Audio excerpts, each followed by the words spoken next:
स्वागत है आपका इंडियन प्रेस हाउस में। आपके साथ मैं हूं अफीफा मलिक। एक नेपाली युवा कुछ उत्तराखंड के युवाओं के साथ मिलकर एक त्रिपुरा के छात्र को चीनी बोलकर मार देता है। ये दुर्भाग्यपूर्ण घटना उत्तराखंड की है। देहरादून की एक सड़क बाजार की हलचल और अचानक एक छात्र को कुछ लोग उसकी पहचान के नाम पर जान से मार देते हैं। उस छात्र का नाम था एंजल चकमा।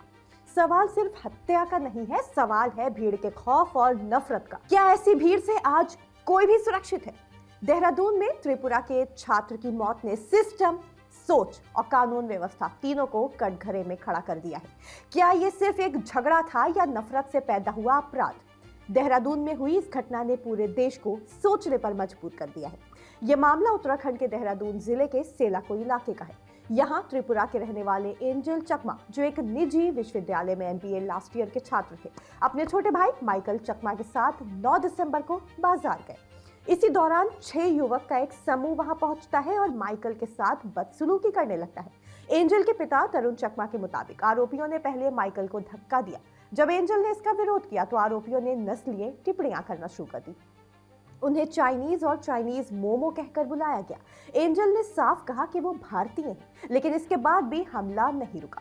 आरोप है कि एंजल पर चाकू, लोहे के हथियार और कड़े से हमला किया गया। उसकी गर्दन पर, पीठ पर गंभीर चोटें आईं। उसे तुरंत अस्पताल ले जाया गया, जहां वो 17 दिनों तक जिंदगी और मौत के बीच जूझता रहा। आखिरकार 26 दिसंबर को एंजल की मौत हो गई। परिवार का दावा है कि हमले में उसकी गर्दन तक टूट गई थी।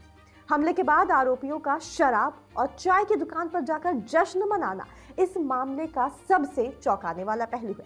रिपोर्ट्स के मुताबिक आरोपी सूरज ख्वास ने अपने बेटे के पहले जन्मदिन पर दोस्तों को बुलाया था।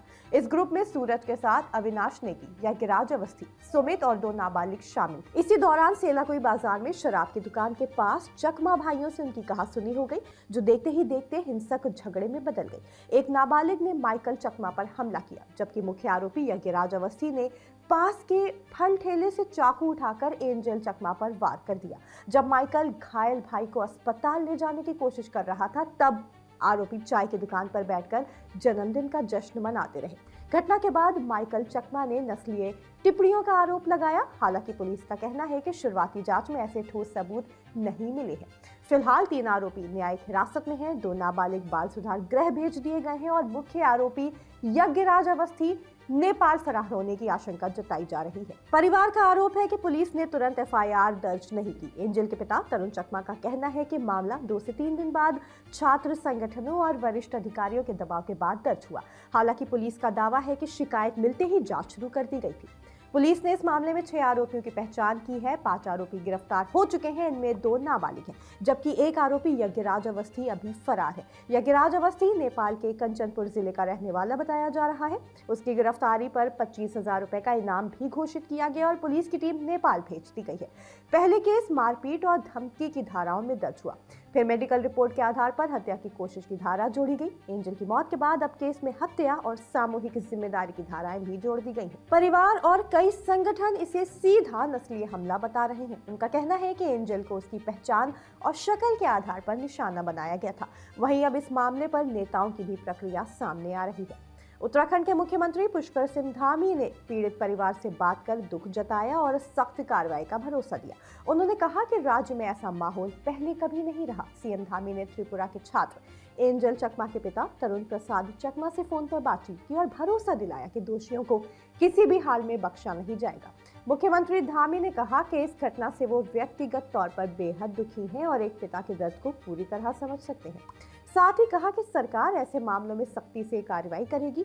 सीएम ने यह भी कहा कि यह घटना न सिर्फ पीड़ित परिवार बल्कि पूरे राज्य के लिए पीड़ादायक है। वहीं एंजल जहां के रहने वाले थे, वहां के यानी त्रिपुरा के मुख्यमंत्री माणिक साहा ने कहा कि उनकी उत्तराखंड के मुख्यमंत्री पुष्कर सिंह धामी से बात हुई है और उन्होंने न्याय का आश्वासन दिया है। साथ ही कहा कि वो पीड़ित परिवार से मुलाकात करेंगे और हर तरह से पीड़ित परिवार को मदद करने की भी बात पर जोर दिया। वहीं कांग्रेस सांसद राहुल गांधी ने इस घटना को भयानक हेट क्राइम बताया। उन्होंने कहा कि लंबे समय से देश में नफरत का माहौल बना दिया गया है। राहुल गांधी ने सोशल मीडिया पोस्ट में कहा कि एंजल चकमा और उनके भाई माइकल के साथ जो हुआ वो एक भयानक हेट क्राइम था। उन्होंने कहा कि नफरत रातों रात पैदा नहीं होती, बल्कि सालों तक जहरीले कंटेंट और गैर जिम्मेदार बयानबाजी से खासकर युवाओं के दिमाग में भरी जाती है।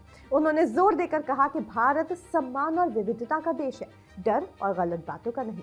सवाल सिर्फ देहरादून की घटना का नहीं है। देश भर में देखने को मिल रहा है कि कहीं भाषा तो कहीं नस्ल, कहीं क्षेत्र, कहीं जाति, कहीं धर्म के आधार पर भीड़ किसी को भी निशाना बना देती है।